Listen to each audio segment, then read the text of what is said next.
C'est toi qui commandes. Et bonjour, c'est Nicolas de immobiliercompagnie.com. Et dans cette émission, je ne suis pas tout seul. Bah oui, tu es avec Anto, avec moi.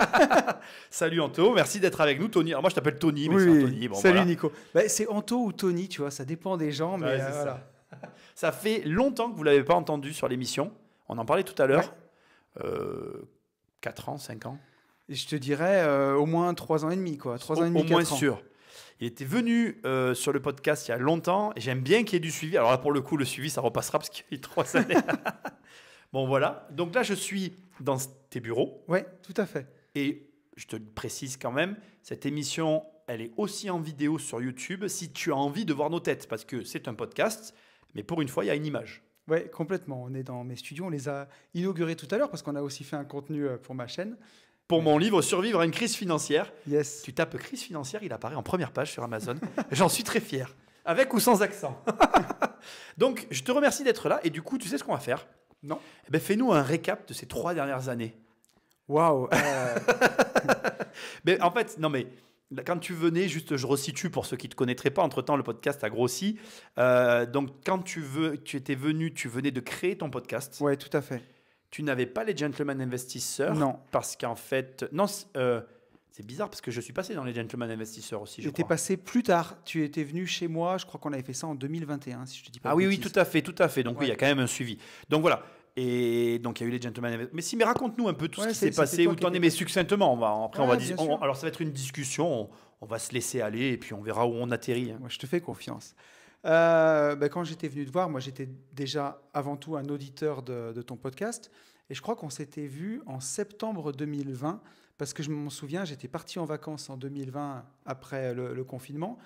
Et je t'avais contacté à ce moment-là, parce que moi, au départ, j'étais donc un auditeur de tes podcasts, j'aimais beaucoup. Et puis, j'avais lancé mon podcast Une vie de liberté 7-8 mois avant. Et je m'étais dit, ah, putain, j'aimerais bien avoir Nico Popovic dans mon podcast. On avait enregistré pour le mien, puis tu m'avais aussi interviewé pour ta chaîne, donc c'était super cool. Depuis, j'avais déjà lancé ma boîte de marchand de biens, donc ça a plutôt bien continué. On a fait des belles années Alors jusqu'à attends, présent. je suis obligé de te couper. Marchand de biens ou diviseur foncier? La division foncière, ça reste une niche du marchand de biens. Alors au départ, on faisait vraiment que de la division foncière, des lotissements. Et puis, achat de maison avec terrain, on divise, on vend la maison d'un côté et le terrain de l'autre. Et avec les opportunités, à chaque fois, c'est vraiment souvent que tu avais du bâti. Même sur des terrains de lotissement, on avait parfois une grange ou un petit corps de ferme. Et donc, on s'est mis à faire de la division en volume. Et puis, on y a pris goût. Et avec les agents IMO, les opportunités, finalement, on a fait aussi du marchand de biens, tu vois, acheter des immeubles entiers, mettre en copro, revendre en appartement. Donc, ça a bien marché. On a fait des belles années, 2021, 2022. 2023, avec la remontée des taux, ça sera un peu moins bien. Mais on a pas mal d'autres trucs dans les tuyaux. Donc, Sachant que 2019, meilleure année ever en immobilier. Hein. ouais. 2020, la suite inattendue d'ailleurs pour beaucoup de personnes. Et 2021, c'était quand même très bien malgré la situation, quoi. Complètement. Puis on s'est trouvé, nous, avec la division foncière, après la crise Covid, on était mais pile dans l'œil du cyclone avec nos terrains parce que le télétravail prenait son essor, un truc de fou. Les gens voulaient chacun leur petit bout de campagne, tu vois. Et on a vendu des terrains pendant le confinement, on a vendu des terrains après, des lotissements entiers qui sont partis. Il n'y a pas longtemps, je parlais avec un ami à moi qui est marchand, et dans des circonstances particulières, et il me disait qu'il plaignait les marchands qui se lancent aujourd'hui. Ouais. T'en penses quoi? Je pense qu'il ne faut pas faire rêver les gens, tu vois. On pourra en parler dans la suite de mon parcours, mais je me suis mis à créer aussi pas mal de contenu. Derrière, j'ai fait les Gentlemen Investisseurs. J'ai aussi pas mal développé ma chaîne YouTube, chose que je ne faisais pas à l'époque, tu vois, où j'ai fait des vidéos, on a montré nos opérations. Et on a même créé un mastermind autour de la division foncière. Et on en parlait tout à l'heure quand on a déjeuné ensemble. On a eu 40 demandes pour garder seulement 8 personnes, parce que moi, j'avais à cœur que vraiment les gens réussissent et que ça fonctionne. C'est ta meilleure publicité, tes clients qui réussissent. Et pour ne pas faire rêver les gens, moi, je voulais que des gens finançables. Ça veut dire non seulement des gens qui ont un CDI à qui on peut faire confiance, même si c'est pour les opérations de marchand, et des gens qui ont de l'argent devant eux. Parce qu'aujourd'hui, se lancer en marchand de biens sans argent et le faire soit en allant lever de la dette, soit en faisant uniquement de la love money, pour moi, c'est quand même compliqué. Il faut commencer avec son argent. Après, tu peux faire de la love money. Mais tu vois, puis, on va dire, j'applique ce que je dis. Nos 2 premières opérations, nous, on les a financées vraiment sur fonds propres. On a attaqué avec 300 000 euros. On avait 150 000 euros chacun avec mon associé. Et les 2 premières OP, on n'a pas fait de crédit. C'est ce que je conseille, moi, de toute façon. Je forme mes élèves aux marchands de biens aussi dans la formation. Je leur Ouais. dis que le début, malheureusement... Mais moi, ce n'était pas de ce côté-là que j'allais t'amener. Ouais. C'est sur le côté terrain, les affaires. Tu veux dire... Oui, parce que moi, le copain marchand avec qui on parlait de ça, il me disait que... Alors, encore une fois, on n'est pas sur les mêmes marchés. Je veux quand même qu'on le précise. C'est quand même important d'en parler. On n'est pas dans la même région, voilà, tu es dans la Loire. Parce que quand je suis venu, j'ai failli me tromper. Le premier coup, je tape sur le GPS, ça n'allait pas au bon endroit. Heureusement que je savais à peu près où c'était. Ouais. Du coup, tu es dans la Loire, moi je suis dans le sud. Chez nous, dans le sud, c'est compliqué les affaires quand même. Il n'y a pas grand-chose aujourd'hui. Donc, c'est ça un peu ma question. Est-ce que dans ta région, on arrive à trouver, c'est plus dur? Tu as senti un changement de marché suite au Covid, tu vois? Comment tu ressens les choses?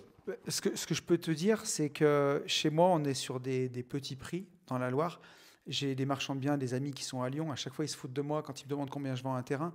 Je me dis non, mais je te demande pas la marge, je te demande le prix du terrain. Donc, ils se foutent de ma gueule. Mais moi, je suis très heureux qu'ils restent dans leur coin. Ne venez pas dans la Loire, c'est sinistré, c'est l'enfer. Je plaisante, mais la Loire, c'est... là où je suis, en tout cas, c'est un pays qui cache bien son jeu. Les gens ne montrent pas trop, mais il y a des moyens hein, ici, bien entendu. Et on peut faire des très très bonnes affaires. Encore une fois, moi je te dirais toujours, c'est une relation d'homme et de femme. Au début, quand j'ai démarré le marchand, moi, ma société de travaux publics était dans le Rhône. Et je faisais les allers-retours tout le temps dans le Rhône. Et quand je me suis lancé en marchand, je m'étais dit, mon secteur c'est le Rhône, je connais le Rhône par cœur, je vais aller dans le Rhône. Et j'ai très rapidement vu que dès que je devais faire une visite, c'était 1h30 de route. Je me suis dit non, c'est pas sérieux. Et j'ai pivoté dans les premiers mois d'activité en me disant je vais le faire là où j'habite, dans la Loire. Et au début, j'étais inquiet parce que je connaissais pas. Et donc, je me suis mis sur le bon coin, comme tout le monde. J'avais pas de réseau, j'avais rien. J'ai visité. Et là, tu rencontres des agents IMO. Il y en a avec qui ça passe. Il y en a avec qui ça passe pas. Il y en a qui deviennent carrément des copains. Tu fais des affaires, ils voient que tu es sérieux, ils pensent à toi en premier, et ainsi de suite. C'est comme ça que ça se fait. Donc pour moi, il y aura toujours des affaires. Bien sûr qu'en ce moment, ça s'est ralenti. Hein. On le voit bien, je crois que les ventes notaires, ça a baissé quasiment de 35%. J'ai entendu qu'il y avait une étude de notaire qui était à 2 doigts de mettre la clé sous la porte dans la ville à côté. Bien sûr qu'il y a un ralentissement, mais je pense que si tu développes des bonnes relations humaines, tu seras toujours aux avant-postes parce qu'il y a des gens qui vont vendre. Forcément, il y aura toujours des gens qui divorcent, il y aura toujours des successions, il y aura toujours des gens qui seront dans un timing où, peu importe que les taux soient montés ou quoi, il faut vendre maintenant. Et le tout, c'est que toi, tu sois là au moment où ce bien, il arrive. Donc, tu es parti de zéro et tu as quand même réussi à construire des relations viables avec des professionnels du secteur et à développer ta boîte, quoi. Alors, je suis parti de zéro, pas financièrement. Hein. Non, je parle encore une fois de relations sur le terrain. Oui. Parce qu'aujourd'hui, l'argent, c'est une chose, mais comme tu l'as dit tout à l'heure, pour moi, en tout cas, de mon point de vue, il y a des solutions. Même si, des fois, il n'y en a pas, mais on va dire que la plus de 80% du temps, il y a des solutions. Mais par contre, les affaires, les contacts, ça, on s'en rend pas compte, mais c'est une part importante du problème, quoi. Ah oui, moi, si tu veux, j'investis aujourd'hui dans ma région natale, mais toute ma carrière, je l'ai fait à 1 heure de chez moi. Ma société était à 1 heure de chez moi. Et comme j'aime mon coin et que je voulais garder ma qualité de vie, les week-ends et tout, j'ai jamais voulu déménager. Donc j'ai fait la route pendant 12 ans avec tous les tracas que ça peut, qui incombent. Hein. Tu es fatigué, tu roules beaucoup. Mais je m'en accommodais parce que moi, les soirs, je voulais être chez moi. J'aime ma campagne. Et donc toutes mes relations professionnelles, tout mon réseau était à 1 heure de chez moi. Et vraiment, quand je me suis lancé en marchand, j'étais dans ma région natale, que je connaissais bien, parce que je connais tous les villages, mais le marché immobilier, je n'étais pas spécialiste de ce marché immobilier-là, et j'avais surtout pas de contact, donc j'ai tout créé de zéro, et j'ai démarré par le bon coin. Hein. Je suis allé visiter. Tu vois, une technique que je donne souvent, j'allais toujours faire mon footing à un endroit où j'avais vu, il y avait une petite division foncière, tu vois, une maison, et le marchand avait détaché 2 parcelles. Et je faisais mon footing, et j'ai vu qu'il y avait une des parcelles qui était à vendre sur le bon coin, mais pour construire une maison individuelle. Et je me suis dit, je vais appeler, je vais visiter. Donc je visite, je laisse sous-entendre à l'agent IMO que c'est pour un investissement locatif. Je lui dis, mais ça, c'est une opération de division foncière qui a été faite. Il me dit, oui, bien entendu, ça a été divisé comme ça. Je dis, c'est bien ce qui me semblait. Et le marchand, vous le connaissez? Il dit, ah oui, c'est moi qui lui ai trouvé l'OP. Je dis, vous entendez bien avec lui? Il me dit, ah non, on s'est engueulé. Je dis, mais moi, ça tombe bien, je suis marchand. La prochaine fois, pensez à moi. Et avec cet agent, j'ai fait 2 affaires, 2 très bonnes affaires, coup sur coup, parce que je me suis présenté comme ça, tu vois, au culot, en fait, d'une certaine façon. Mais c'est vachement bien que tu en parles parce que c'est vrai qu'il y a beaucoup de gens qui ne voient pas l'axe de départ déjà de comment on fait des bonnes affaires. Et encore une fois, quand tu as les bons projets, l'argent, on finit par le trouver, quoi. Mais alors, ça, c'est sûr, parce que bien sûr enfin, faut pas faire rêver non plus les gens. Il faut quand même un peu d'argent pour démarrer. Ne serait-ce que pour mettre de l'essence dans sa voiture, pour aller en visite, pour manger le midi. Mais une fois que tu as trouvé un projet, moi, j'ai toujours coutume à penser que c'est les bonnes affaires qui se dénichent, qui sont rares, et que l'argent, il est partout. Et je le vois cette année, on avait beaucoup d'argent investi dans des OP, et on a eu besoin de lever de la love money, et on a trouvé de l'argent autour de nous. Donc, bien sûr, il y a eu des membres de la famille, mais il y a eu aussi des copains, des amis proches, des relations d'autres investisseurs que je connais avec les réseaux. Et on a levé cette année 400 000 euros comme ça quand même, C'est super. juste en love money. Et on les a levés en 15 jours. Bravo. Je ne serais pas capable de faire ça, mais bravo, c'est impressionnant. Ben écoute, on a donné 10% de rendement annuel. Ouais. Et effectivement, c'est allé très très vite. Et je le vois, hein, franchement, autour de moi, c'est assez commun. Là, j'ai un ami marchand de biens, pareil, que j'ai rencontré sur les réseaux, puis on est devenus vraiment potes. Il a levé 200 000 euros en 15 jours. Et que dans le réseau d'investisseurs. Après, l'avantage que tu as aujourd'hui, c'est que tu as un peu de recul. Donc la confiance, elle est facile. Quand Oui. tu es en place depuis longtemps, je pense que les gens ont tendance à te faire confiance, quoi. Mais c'est vrai qu'après, moi, j'ai un frein à ce niveau-là. Mais je suis impressionné, c'est vachement impressionnant, hein. Mais, enfin, moi, si tu veux, je sais que je suis sécurisé parce que je connais bien mon marché. Dans mes opérations de marchand de biens, je vise minimum, en scénario pessimiste, 30% de marge. Euh, Comme ça, je sais que si ça part en sucette, bon, Tu as une marge de manœuvre. j'ai une marge de manœuvre, même si je dois brader, même si je dois vendre vite. Bon, avant que le marché immobilier se crache de 30% dans les 6 mois, c'est possible, hein, tu me diras, mais je sais que je prends un risque, mesuré. Mais tu vois, j'ai aussi ma limite. J'irai pas lever 4 millions en love money parce que Oui, c'est pas la même, là. c'est pas la même, mais on a tous notre limite psychologique, tu vois, où je sais que sur mes OP de marchand, l'année dernière, on a fait enfin pas l'année dernière, cette année, on est en 2023 encore, on a fait notre plus grosse opération de marchand en termes de chiffres. On a acheté une maison, on s'approche vraiment du million, et on a le terrain à la revente. Et aujourd'hui, j'ai revendu la maison, j'ai toujours le terrain à la vente, et c'est une opération où vraiment je me suis sécurisé. Donc la maison était sous compromis avant que j'achète, sous compromis de revente, pas sous promesse. Et je me suis arrangé pour que, au moment où moi j'achète, mes acquéreurs ne puissent plus se sortir. Ils avaient dépassé leur délai de crédit et j'avais leur lettre de financement. Donc j'étais sûr de revendre. Et il s'est passé 15 jours entre mon achat et la revente de la maison. Mais je te promets que pendant 15 jours, j'ai quand même serré les fesses parce que je me suis dit, si cette vente, elle pète, bah, je me retrouve sur les bras avec une maison à 800 000 euros, quoi. Donc aujourd'hui, eh ben, la maison est vendue, il me reste que le foncier, il y a la marge qui est bloquée dedans. Bah, avec le contexte actuel, c'est un peu plus long, mais ça se vendra. Mais j'essaye toujours de me sécuriser au maximum. Et tu vois, sur une opération comme ça, bien sûr qu'on a levé de la dette, alors cette fois-ci avec la banque, mais je serais incapable de faire une OP comme ça, genre en full love money, ça me stresserait trop, tu vois. Ce serait impossible. Enfin, après, voilà, chacun, moi, comme je te dis, je suis impressionné. Moi, la love money, c'est un truc qui est compliqué, je trouve. C'est un rapport à soi, tu vois, plus qu'un rapport à l'autre. C'est-à-dire qu'il y a prendre des risques avec soi-même et son argent, et c'est une chose, mais il y a quelle est la tolérance au risque des personnes qui nous prêtent Oui. cet argent, tu vois. Et ça, c'est dur pour moi de le gérer. Non, mais c'est intéressant. Il faut vraiment pas se tromper, surtout quand tu prends des gros montants. Et je vais te dire, plus le montant est gros, j'ai l'impression, plus les gens comprennent. J'avais intégré un mastermind il y a 2 ans, et c'est moi qui avais proposé des projets d'achat-revente au mastermind. Et donc, j'avais fait financer 2 projets pour faire participer les gens. C'était compliqué d'associer, je crois qu'il y avait eu 20 participants à chaque fois. C'est compliqué de faire une SAS, tu ne vas pas associer vraiment les gens dans le projet. Donc, je les avais fait sous forme de Love Money, justement, où j'avais proposé 10%. Et c'était dédié à 2000 euros. Et dis-toi que c'est des opérations de marchand de biens qui étaient presque des flips parfaits. Il y en a une, il s'est passé 1 mois et l'autre 3 mois. Et j'ai des gens qui, au bout de 2 mois, pour 2000 euros, m'appelaient en sueur pour me demander si les ventes notaires n'étaient pas décalées, alors qu'ils misaient pour 200 balles de marge. C'est ce à quoi je faisais allusion, quoi. Et ouais, Le problème, donc, c'est que le rapport à l'argent, le rapport qu'ont les gens à leur argent bien sûr. est très différent du rapport que toi ou moi on peut avoir avec Ouais. notre argent. Donc c'est tout contractuel, bien sûr. Hein. Oui, non, mais j'imagine. Là, il faut faire les choses comme il faut. Bah tiens, écoute, alors bon, on va faire une bifurcation inattendue, mais c'est ce qu'il y a de bien. Parle-moi un peu des masterminds. Tu sais que c'est un truc que j'en ai jamais fait. Ouais. Alors, j'en suis à la fois curieux, dubitatif, enfin, ouais, tu vois, comme quelque chose que tu as. Tu vois, je me dis. En plus, je vois tes publications sur Instagram. Des fois, je te vois où tu es au tableau, où tu Ouais. parles dans des masses. Je me dis, bon, ça doit être intéressant. Alors, parle-moi un peu de ça. Je ne connais pas du tout. Ouais. Et je suis curieux d'un peu savoir comment ça fonctionne.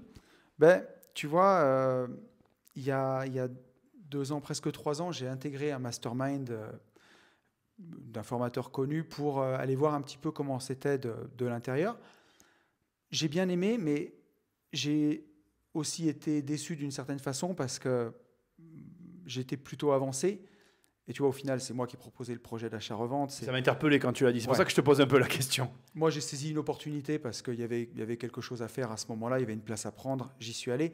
Et au final, je me suis trouvé plus à organiser qu'à suivre le mastermind d'une certaine façon. Et donc, j'ai vu comment c'était fait. Il y avait des très, très bonnes choses. J'ai vu d'autres choses qui... Oui, comme tout, voilà. Voilà, comme tout. Bien sûr. Mais comme on n'en organisait pas, je me suis dit, ça va aussi me montrer comment ça se fait de l'intérieur. Et aujourd'hui, en fait, on a 2 types de mastermind. Il y a un peu les voyages sportifs que j'organise, et après vraiment les mastermind travail, on va dire. La première fois qu'on l'a fait, on a fait un mastermind de division foncière, celui dont je parlais. On a pris 8 investisseurs qu'on a suivis sur une année, et ça s'est vraiment très bien passé. Au point de vue humain, c'était incroyable parce que c'est 8 gars super. Mais là où j'ai été un peu déçu, c'est que sur les 8, il y en a 4 qui étaient très pris dans leur travail quotidien. C'était des entrepreneurs. Et c'est des gens qui n'ont peut-être pas pu mettre assez d'énergie, on va dire, ou surtout de temps, en fait, plutôt assez de temps dans la recherche de terrain. Par contre, les 4 autres ont vraiment cartonné. Il y a Maxime que j'ai reçu sur ma chaîne, qui a fait 300 000 balles de marge dans l'année. Donc, Mastermind était bien rentabilisé, tu vois. C'était propre. Mais aujourd'hui, j'ai fait une formule différente où je fais des formations sur 2 jours. Donc, j'en prends encore 8 à chaque fois. Et les investisseurs viennent chez nous, tu vois, en Auvergne-Rhône-Alpes. On les prend pendant 2 jours. On leur montre, on leur ouvre les portes en fait d'AB Invest. On leur montre tous les chiffres de nos opérations. On les emmène sur nos opérations en cours. On leur donne vraiment le maximum. Ils ont aussi la formation en ligne qui est comprise dedans, tu vois, le livre. Et ensuite, c'est des heures de coaching au volontariat. Tu vois, si les gens ont besoin, ils réservent un créneau de coaching et on fait un coaching au besoin. Et en fait, on s'est rendu compte que pour ceux qui se rendent compte que finalement, ce n'est pas leur truc, ben, ils ont fait les 2 jours. Ils ont déjà bien appris, puis ils passent à autre chose et ça leur a coûté le quart du prix. Et pour ceux qui ont vraiment envie de pousser le truc et d'aller au bout, ben, finalement, ils prennent les heures de coaching que quand ils ont besoin. Ils ont leurs 2 jours de formation initiale et ils arrivent à mener leur projet au bout. Et finalement, ça leur coûte aussi moitié moins. Et moi, je n'ai pas cette frustration aussi d'avoir fait payer des gens pour ne pas les emmener au bout, tu vois. Et oui, je comprends. Et du coup, ton avis sur les masterminds, c'est quoi? Alors, c'est utile, ça l'est pas, ça dépend du mastermind. Comment on choisit un mastermind, en fait? Moi, j'ai envie de te dire qu'on choisit déjà des humains avant tout, tu vois. Enfin, moi, je pense que les gens, ils viennent, je sais pas, peut-être que je me trompe, mais ils viennent aussi parce que c'est moi et l'image que je véhicule autour de l'invest, tu vois. Si tu veux devenir milliardaire avec l'immobilier, il ne faut pas venir me voir. Moi, c'est pas ce que je prône et c'est pas ce que je fais. Si par contre, tu as envie de pouvoir faire une activité qui te passionne vraiment, parce que moi, comme toi, je suis passionné d'immobilier, j'y pense jour et nuit, tout le temps, c'est pour ça qu'on s'entend bien. C'est parce que... Oui, je confirme, je rigole parce que en ce moment, je suis dans les recherches, donc je vois Bah très ouais. bien de quoi tu parles. J'y pense jour et nuit, oui, c'est vrai. Mais je te promets, j'y pense la nuit, ça me réveille la nuit. Enfin, quand je vais chez le notaire, je suis excité comme plus que pour avoir une nouvelle voiture, tu vois. Enfin, donc, mais par contre, j'aime aussi ma liberté. Tu vois, toi aussi, tu as une petite fille, profiter de mes enfants. Tu vois, être là le soir pour aider à faire les devoirs. Ça, pour moi, c'est hyper important. Et donc, je vois aujourd'hui avec Ben, on a nos bureaux, mais on va dire qu'on bosse peut-être allez, 4 demi-journées par semaine, tu vois, vraiment. Et Moi, je travaille beaucoup, par contre. alors, À la différence de toi, je travaille attends. vraiment beaucoup. Calme-toi, Nico. Que je suis pas Parce 4 que- demi-journées par semaine. Non, moi je te parle vraiment sur la partie marchande de Oui, biens. oui, parce que tu Voilà. produis du contenu, toi aussi, Bah, donc bien ça te sûr. prend aussi du Je temps. produis du contenu. On a aussi une société foncière à côté où on fait de l'immobilier qu'on garde. On a développé un peu la promotion immobilière, donc ça nous a aussi bien occupé. Mais si je te devais te parler que de la partie marchand de biens, qui franchement aujourd'hui me suffirait pour vivre et pour bien vivre, eh ben, c'est 2 journées par semaine, quoi, 4 demi-journées. Et tu t'en sors. Et donc, il y a des gens qui ne sont pas des boulimiques de travail non plus comme nous, tu vois, qui construisent, mais qui veulent cet équilibre. Alors, bien sûr, il faut avoir une âme d'entrepreneur aussi, il faut avoir envie de... Parce que tu... Mais alors attends, moi je reviens sur Faut mon aimer ça. mastermind, mais l'intérêt d'un mastermind, normalement, c'est quand même d'être avec des gens qui te tirent vers. C'est pas, Ouais, parce qu'en fait, moi je te pose ces questions parce que j'en ai fait à mes débuts d'Internet pour Internet. Et il y avait des trucs que j'avais beaucoup aimés. Et puis il y avait comme toi des trucs que j'avais moins aimés sans aucun jugement de ma part. C'est juste que ça correspondait pas. Et moi, ce que je reprochais au mastermind, en tout cas avec lesquels j'étais susceptible d'aller, c'était les mecs, c'était tous les mois, enfin, c'était hyper régulier et je pouvais pas donner tout ce temps en fait. ouais. Et ça me paraissait une barre infranchissable. Après, bon, chacun ses problèmes, ça c'est pas infranchissable en soi, mais il y avait l'autre problème aussi que les personnes auxquelles je me confrontais, ben, j'avais, tu vois, voilà, je me demandais, je me disais, est-ce que dans les faits, je vais apprendre des choses, tu vois, et Ouais. bah, il y a toi, donc toi tu es le porteur d'un mastermind par exemple, Oui, mais quand toi tu vas à ce mastermind, c'est comment tu tombes dessus, comment tu te dis, bah, tiens, je vais y aller avant de l'organiser finalement un petit peu. Parce que mais attends, tu veux dire en tant que participant? oui, Moi, en tant que participant, parce que moi, ce qui m'intéresse, c'est ton point de vue de participant. Tu es rentré dans ce mastermind un petit peu, on va dire, en dernière tête de liste, mais comment tu t'es dit, je vais là en fait? moi j'y suis, on peut dire qui c'était à l'époque, c'était Cédric Anissette.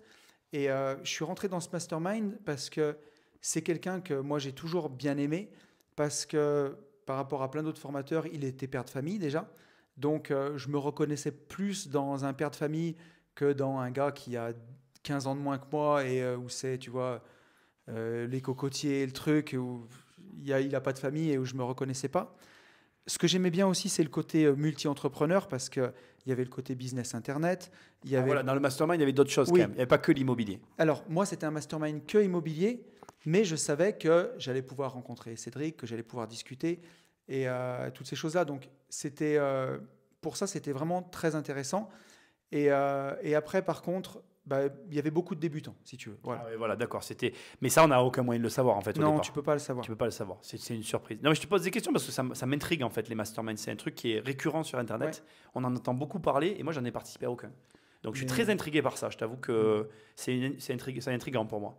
Et Ouais. alors, attends, du coup, je pousse la réflexion. Est-ce que pour toi, c'est important pour les gens qui nous écoutent, qui veulent investir dans l'immobilier, de fréquenter du coup des investisseurs, d'être au contact des investisseurs? Alors, c'est un peu l'essence du travail qu'on fait en produisant du contenu, mais est-ce que Ouais. tu penses que c'est important? Ah, mais c'est l'évidence même, tu vois. Moi, je le vois. Alors, pour parler de ce mastermind-là où j'étais en tant que participant, j'ai vu vraiment des débutants exploser dedans, tu vois, vraiment. Dans quel sens? Ben, en étant au quotidien dans le bon sens, si tu veux, exploser financièrement, en étant... Ah oui, d'accord. Voilà, Ça aurait non. pu être dans le mauvais sens. C'est Ah pour non, ça. non, non, pas du tout. Non, non, au contraire. Si tu veux, ceux qui n'ont pas envie de faire les efforts, ils feront jamais rien. De toute façon, tu peux aller dans n'importe quel mastermind. Si tu n'as pas envie de travailler, si tu crois que ça sera facile, tu vas forcément te planter de toute façon. Mais non, non, j'ai vu des débutants au contact vraiment exploser et bien réussir. Et c'est aussi pour ça derrière que je me suis dit, mais moi j'ai quelque chose à faire. Et en créant justement ce type d'événement, alors je voulais faire quelque chose qui me ressemblait. C'est pour ça que si tu veux, le suivi à l'année, pour moi c'était difficile parce que les groupes WhatsApp et tout ça, pour moi c'est trop dur d'avoir des gens qui t'écrivent tout le temps. Il faut que ce soit plus formalisé. C'est pour ça qu'aujourd'hui, les masterminds qu'on fait vraiment technique, immobilier, c'est sur 2 jours. Et après, si tu as besoin, c'est du coaching Oui, à soit la tu demande. vas plus loin ou pas, d'accord, je comprends. Exactement. Parce que si tu as un groupe WhatsApp où c'est des messages toute la journée, Ouais, ça n'avance pas. ouais, c'est trop compliqué. Oui, on va parler de ça, les groupes WhatsApp, j'ai du mal moi aussi. Et du Ah coup, oui. je pose une autre question en lien avec tout ça. Moi, j'ai changé mon patrimoine et même ma façon de gérer l'immobilier a changé suite à une rencontre, d'ailleurs pas du tout anticipée ni rien. Enfin, bref, un week-end surréaliste que j'ai passé il y a quelques années de ça. Est-ce que tu as déjà rencontré des investisseurs comme ça qui t'ont transformé? Tu vois ce que je veux dire? Des investisseurs ou alors moi mes plus belles rencontres d'investissement, on va dire, au départ, ça a été mes clients quand j'avais ma boîte de TP, si tu veux. Ça a été mes quand tu dis qu'ils m'ont transformé, qu'ils m'ont montré qu'une autre vision était possible, si tu veux. Moi, à l'époque, j'étais entrepreneur de TP, donc des horaires à rallonge. Euh, c'est- le TP, c'est difficilement scalable. Tu sais, une croissance, ça se finance. Tu veux faire plus de chantiers, il faut plus de pelleteuses, plus de camions, plus de tuyaux, plus de salariés. Pour une marge qui est petite, finalement. Donc, si tu t'endettes et que tu t'endettes avec un taux trop fort, ça vaut même pas la marge que tu sors au bout. Donc, tu es toujours entre ces deux eaux. Ouais, tu joues sur la corde, quoi. Complètement. C'est très compliqué. Et c'est de l'épicerie, tu vois. Mes gars, je leur prenais la tête quand, avec un camion, ils écrasaient un morceau de tuyau à 30 euros.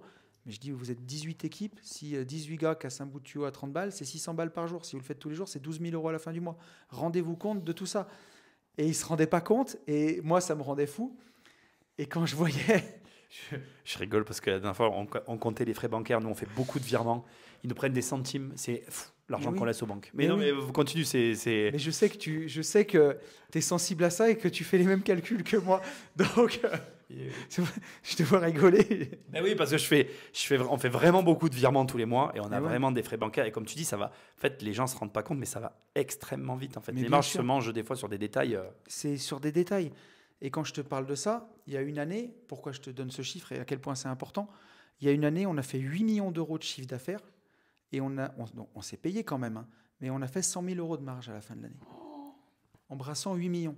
Et prends mon exemple, un tuyau à 30 euros par jour et par équipe, Mais ça fait... multiplié par Oui, 12 mois, oui, ça fait beaucoup d'argent. c'est la marge. Ça me fait penser, c'est ce que je raconte dans mon livre Devenir riche sans argent.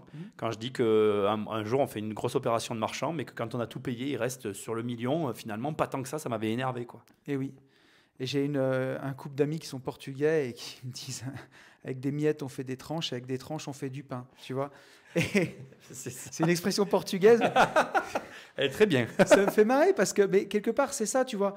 Moi je suis toujours resté dans cette épicerie de toutes les petites dépenses, comme tu dis, ces petits frais bancaires, 2 euros, de machin, ça me rend fou. Mais moi, c'est 0,18 centimes. Et ouais. Mais on fait tellement de virements tous les mois, dans deux sens d'ailleurs, que c'est énorme en fait. Tu serais surpris du chiffre. Non, mais je te crois. Et donc, du coup, attends, Alors, je reviens sur ma. Mais bon, d'accord. Ceux qui étaient dans le TP, j'arrive à comprendre le gap et le changement de mindset, puisque tu es d'un côté et eux, ils sont de l'autre, celui où tu es aujourd'hui. Donc oui. là, j'arrive. Mais aujourd'hui, tu es allé dans des masterminds, tu as rencontré plein d'investisseurs. Est-ce qu'il y a quand même un investisseur qui t'a fait switcher? Alors, c'est ça que je vais te raconter justement, parce que. Mais je te mettais du contexte. Imagine-moi dans ma boîte de TP faire tout ça. Et un jour, j'arrive sur un chantier et je vois mon client qui s'était acheté le Range Rover Velar, tu vois, le dernier, que je trouvais trop beau. Et je le vois, donc je lui faisais son chantier. Et puis, c'est quelqu'un qui parlait vachement librement des marges qu'il faisait et tout. Et il m'explique que c'était un petit lotissement de 4 lots en région lyonnaise et que sur ce lotissement, il faisait dans les 150 000 balles de marge. Alors bon, c'était des terrains qui étaient assez chers, mais tu vois, donc ça devait faire dans les 30% peut-être, tu vois. Je dis, mais... Et on discute, et il me dit, mais je suis tout seul, moi. Et je le vois, il était tout seul. Donc il avait une petite caisse à l'arrière de son Range Rover, tu vois, où il a enlevé ses chaussures toutes boueuses. Moi, j'étais en bottes toute la journée, tu vois. Enfin, il enlève ses petites chaussures, il met ses chaussures de chantier. Il avait son Mac, son iPhone, son Range Rover, et c'était sa société. Et j'ai dit, moi, cette année, j'ai brassé 8 millions pour gagner 100 000. Et lui, là, il brasse 450 000 euros pour en gagner 150. Il n'a pas de secrétaire, il n'a pas de salarié. Il a une voiture, à l'époque, je me disais que je ne me payerais jamais. Il avait le dernier iPhone. C'est de la flamme. Et surtout, il avait son temps. Et il me dit, Monsieur Poncet, il faut qu'on se dépêche pour la réunion parce que moi, je vais chercher ma fille à 4h30. Et toi, tu sais que tu peux pas aller la chercher. Non, tu vas finir à 20h. Et si tu veux, ça m'a bouleversé. Et ensuite, avec lui, on a beaucoup discuté. Et c'est quelqu'un... C'est vraiment lui qui t'a le plus marqué, encore aujourd'hui. Oui, quoi. Oui. C'est fou. Alors, en ayant été dans ces masterminds, en rencontrant tous les investisseurs que tu rencontres, c'est lui qui t'a le plus marqué. Mais parce que c'est l'étincelle, si tu veux, je pense, au départ, tu vois. Et après, il y a eu beaucoup de choses. Hein. J'avais 2 autres clients, ils étaient amis tous les 3. Ils m'ont permis de partir en mastermind, tu vois. Des formations professionnelles. Ouais, c'est ça. Et en 2016, ils m'ont emmené en voyage avec eux. C'était mes clients et c'est eux qui m'ont emmené en voyage. On est parti en Inde. et on a fait le Ladakh en moto. Donc tu vois vraiment le début de l'Himalaya, proche du Tibet, et on est parti 17 jours. Donc il y avait 14 jours de bécane où on a dormi dans des endroits pas possibles. Et c'est là où justement le même me dit, mais Tony, il me dit, quand est-ce que tu arrêtes ce que tu fais, quoi? Il dit, fais comme nous. Il dit, regarde. Il dit, je te dis pas que ce sera facile, mais tu en es largement capable. Et arrête de te prendre la tête avec tout ça et fais-le, tu vois. Et ça m'a mis la petite graine dans la tête. C'est vraiment là, hein, en Inde, à 8000 km de chez moi, où j'ai eu ce déclic. Et de me dire, s'il te le dit, peut-être que c'est pour toi. Parce que moi, je me l'interdisais. Je me disais, mais c'est pas pour moi. C'est pas pour moi. C'est. Bah tiens, c'est marrant, je vais te poser une question. Tu penses que du coup, les gens qui se l'interdisent, comme tu as été dans cette position, qui voient des mecs comme nous sur Internet, moi j'ai beaucoup de remarques du style, oui, si tu gagnais de l'argent, tu serais pas là, blablabla. Tu penses quoi du coup? Parce que tu as vu ces mecs-là à un moment donné de l'autre côté. Oui. Et tu te disais quoi alors du coup? Ben, moi, je suis le premier, hein, tu vois, on parlait de Cédric Anissette que j'ai rencontré, qui, dans la vraie vie, dans le quotidien, c'est vraiment quelqu'un de super sympa. Il m'a partagé ses chiffres, il m'a partagé plein de choses. On a vraiment bien discuté. Mais la première fois que je l'ai vu sur Internet, il racontait dans une vidéo qu'il avait acheté un immeuble. Je me dis, mais qu'est-ce que ce mec raconte? C'est n'importe quoi, tu vois. Et, forcément, que je me mets à la place, tu vois, sur ma chaîne YouTube, au moment où on enregistre, j'ai 4000 abonnés. J'ai une vidéo qui a pété, une seule, tu vois. Je fais que des vidéos indépendance financière, des podcasts de développement personnel. Ça fait entre 1000 et 2000 vues. Une vidéo qui pète, c'est celle où je présente la Porsche que j'ai achetée, tu vois. Et c'est celle où il y a le plus de commentaires, le plus de tout ce que tu veux. Et les gens me traitent de mytho, Et moi, j'ai répondu à certains. J'ai dit, si à 41 ans, après 15 ans d'investissement et 20 ans d'entrepreneuriat, j'arrive pas à m'acheter une Porsche d'occasion à 70 000 euros, c'est qu'il y a quand même un problème, quoi. Donc, soit vos standards de rêve, ils sont trop bas, soit, je ne sais pas, mais après, forcément que ça fait toujours une distance. Tu dois le voir aussi quand des gens ils te croisent dans la rue ou ils te rencontrent dans la vraie vie. Ils ont l'impression, comme ils t'ont vu derrière un écran, que tu es haut, tu vois, mais bon, moi j'ai vraiment l'impression d'être un mec normal et moi aussi, t'inquiète pas, j'ai des ouais, amis qui me rappellent tous les jours oui, qu'en voilà. fait, il y a beaucoup plus gros, il y a beaucoup plus petit, et qu'en fait, on est énorme. Mais c'est marrant, tu vois, parce que comme tu dis, en fait, tu t'es dit qu'il racontait, enfin, tu n'y as pas cru, quoi, en fait. Mais non. Tu étais pris dans ta vie, Ah, oui. tu vois ce gars, et tu le zappes parmi tant d'autres, et tu te dis, bon, voilà, et tu passes à autre chose, quoi. Et ce que je vais te dire, complètement.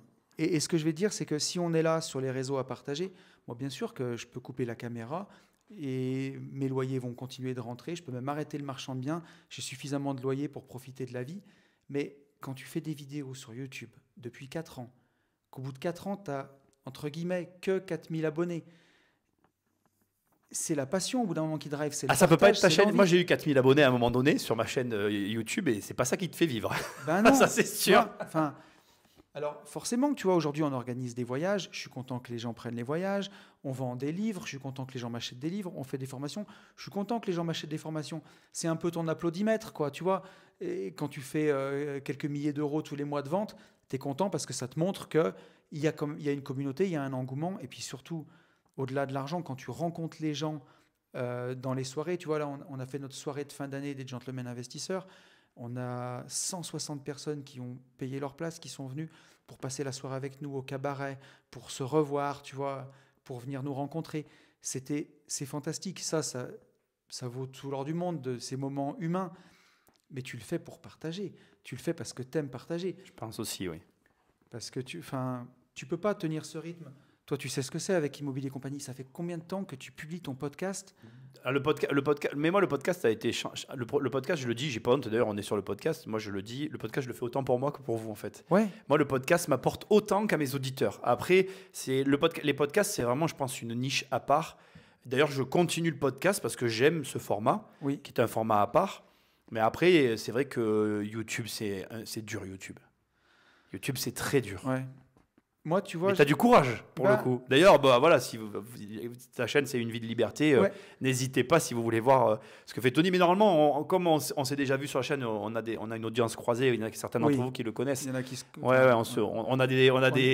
en parlait, on a des auditeurs connaissances et des auditeurs en commun. commun. Voilà, tout à fait. Mais c'est vrai que après, je pense de toute façon, les réseaux, c'est super dur. On va pas se mentir, c'est super dur. Moi, je te dis vraiment, il faut aimer ça. Il faut aimer partager, il faut aimer rencontrer les gens. Si Et, tu n'aimes pas ça, tu peux pas le et tenir. encore plus depuis ce qu'a fait Booba. Moi, je le ressens. Hein. À mon Ah niveau, oui, non, mais c'est sûr. moi, je suis touché à mon niveau à moi. C'est-à-dire que moi, aujourd'hui, il y en a qui disent que je suis un flux voleur. Parce que comme j'ai une communauté qui a un peu grossi cette année plus que d'habitude. Puis toi, tu as explosé Oui, avec les réels, ouais, chose ouais. que moi, j'ai pas fait Ouais, du ouais. tout, tu vois. Moi, les réels, ça m'a fait exploser. Ah, mais Et c'est c'est vrai sûr. que du coup, je vois bien que je touche cette communauté de gens qui en veulent aux influx voleurs, alors que, ben, heureusement d'ailleurs, on n'est pas tous pareils, quoi. Moi, tu vois, ce qui m'a, je pense, protégé de ça, c'est que j'ai commencé que par le podcast. J'ai fait 2 ans de podcast et je publiais sur YouTube avec la même vignette, tu vois, juste en changeant le titre. Donc déjà, personne n'a envie de cliquer, tu vois. Mais le podcast a très bien fonctionné et j'ai une communauté hyper fidèle et ils le savent et je les remercie Ah, mais moi, énormément. j'avais fait un podcast sur toi. Ton podcast, il marche extrêmement bien, par Ah contre. ouais, mais c'est une vie de liberté, c'est un truc de fou, hein. Ça fait à peu près 15 000 écoutes par mois et j'ai des gens qui sont fidèles, qui sont là à chaque fois. Moi, j'ai reçu de l'amour, et c'est magnifique et ça me fait énormément plaisir, tu vois, c'est trop bien. Et après, j'ai commencé à me filmer sur la chaîne YouTube et chaque fois, c'est pas du montage de dingue, ça clignote pas de partout. Donc ça fait un premier filtre à l'entrée. Mes podcasts, à chaque fois, c'est comme toi, ça dure 1 heure et demie. Je suis en plan fixe, tu vois.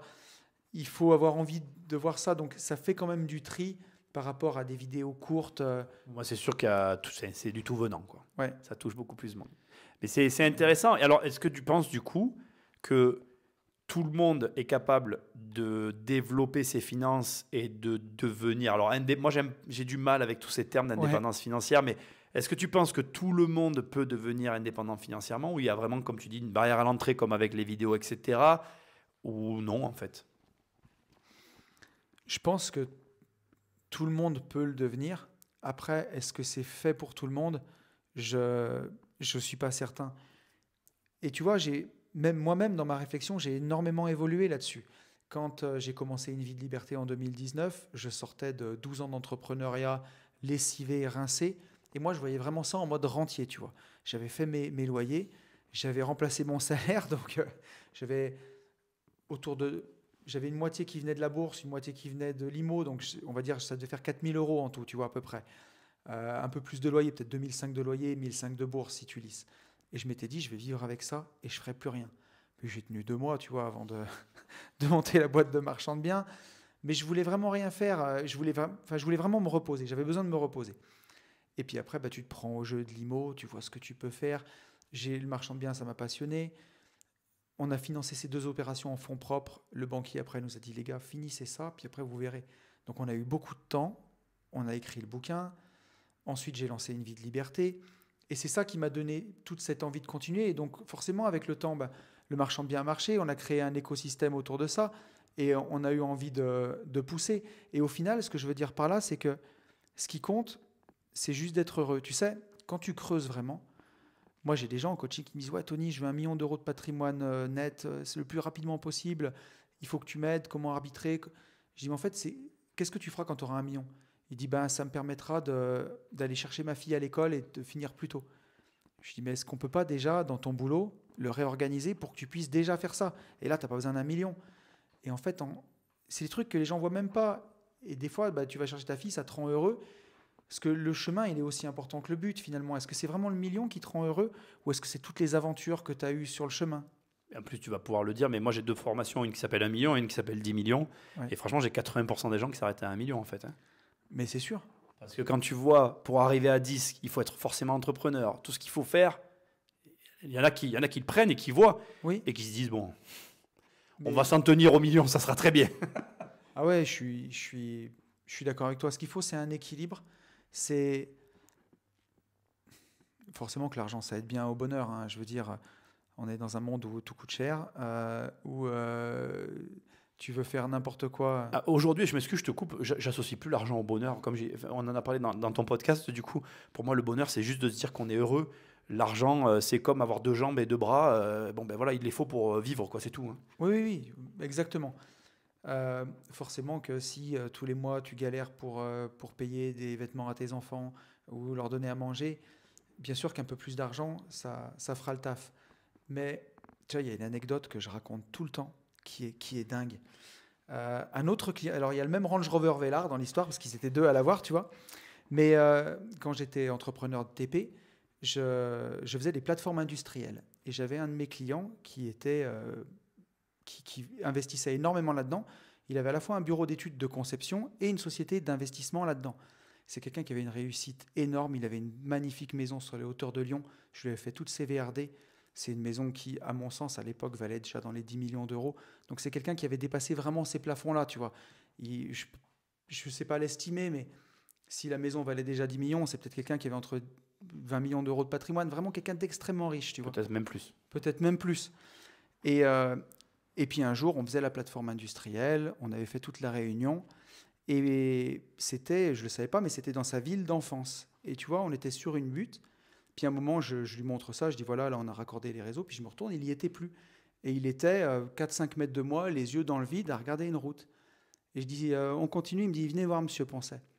Donc je vais à côté de lui, il me dit voyez la route là qui passe et tout. Il me dit avec mes copains, on la faisait en mobilette. Quand j'avais 14 ans, on mettait pas de casque, on avait les cheveux dans le vent. Je dis ouais, je dis cool, où il va en venir. Il me dit bah vous voyez, je crois que c'est les derniers moments où j'ai été heureux dans ma vie. Et là, tu te dis, donc le gars il avait. Oh, il manquait plus qu'il se jette dans le vide et c'était l'angoisse quoi. Je te jure. Et tu sais, je me suis demandé pourquoi il m'avait dit ça, surtout que c'était quelqu'un qui était taiseux, qui disait rien. Et c'est une personne qui, à l'époque, il avait une quarantaine d'années, moi je devais avoir trop de 30 ans, et il avait fait un infarctus à 40 ans. Tellement il se mettait la race, tellement il se mettait de stress.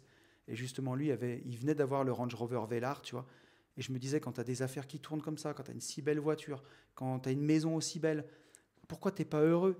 Et finalement, tu vois, il s'était peut-être construit sa rat race, sa lui, Oui, sa prison, sa prison.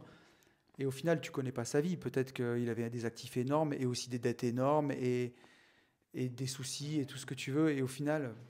Mais toi qui, du coup, parce que bon, je crois qu'on en avait parlé le premier podcast, mais toi qui as connu le burn-out, qui est pour moi quelque chose qui reste mystérieux. Moi, je suis pas sujet, enfin, j'ai la chance de ne pas être trop stressé dans ma vie. Tu penses que le burn-out, tu l'associes à quoi? Au stress? Ou comme tu dis, à la façon de t'y construire? Ou c'est une personnalité? Je ne sais pas si tu comprends le sens de ma question, sûr, mais je le comprends. ou c'est peut-être tout ce que je suis en train de mélanger. Mais Ouais. bon, moi, c'est pas mon sujet de prédilection, tout ça. C'est pour ça que j'en profite un peu de t'en parler, parce que toi qui as eu cette vie-là, enfin, cette fin de... Bon, moi, je sais pas comment je dois dire, mais tu as compris. Et maintenant, la vie que tu as aujourd'hui, tu dirais quoi avec le recul? Mais moi, j'ai toujours été quelqu'un de plutôt anxieux, tu vois, de nature. Vraiment, pour les notes, pour l'école, tu vois, déjà petit, toujours le souci de bien faire, peur de ne pas respecter les consignes. Vraiment, j'avais toujours cette anxiété. Donc, quand tu as un terrain comme ça, déjà, si tu apprends pas à te connaître, que tu n'apprends pas à le gérer et qu'on rajoute par-dessus beaucoup de stress, tu vois, dans ma boîte de TP, des clients qui sont très, très exigeants, c'est chronophage, tu as toujours la tête dans le guidon. Quand tu as la tête dans le guidon, il y a des trucs que tu oublies, par exemple, des fois, donc tu fais des conneries, donc les clients te le rappellent. Et à l'époque, je n'avais pas travaillé sur moi comme je l'ai fait aujourd'hui. Et c'est peut-être aussi parce que j'ai fait 2 burn-out que je suis plus sage et qu'aujourd'hui, tu vois. Mais 2? Ça glisse. Il me semblait que tu en avais fait 1. Non, 1, c'est trop facile. Pardon? J'en ai tapé un premier en 2012 et j'en ai fait un deuxième en 2016. Et c'est en 2016 que j'ai eu le déclic, tu vois, où vraiment j'ai cru que j'allais crever et je me suis dit, il faut que je change de vie, tu vois.